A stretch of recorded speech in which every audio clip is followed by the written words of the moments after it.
All right, this is an E90 BMW right over here, but this will go for any E series or any BMW for that matter, or most cars in general.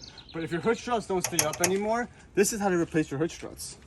You'll need one tool, which is this flathead screwdriver. So if you want to come over here, this is the clip that holds the hood strut in place.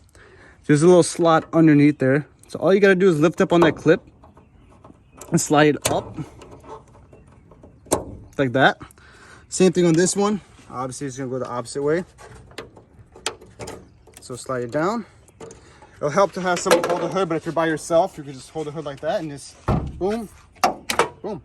It's that easy to take it off. Now to put it back on, you just hold it. Okay. Yeah. Put it back on. You just put the clips back to the normal position, like that, and like that. They just slide down.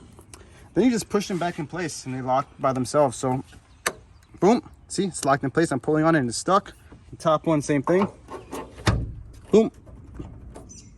That fast. How long did that take me? Like a minute. So if your hood struts ever go bad, probably like 30 bucks online, 40 bucks, whatever. 2 seconds to replace them.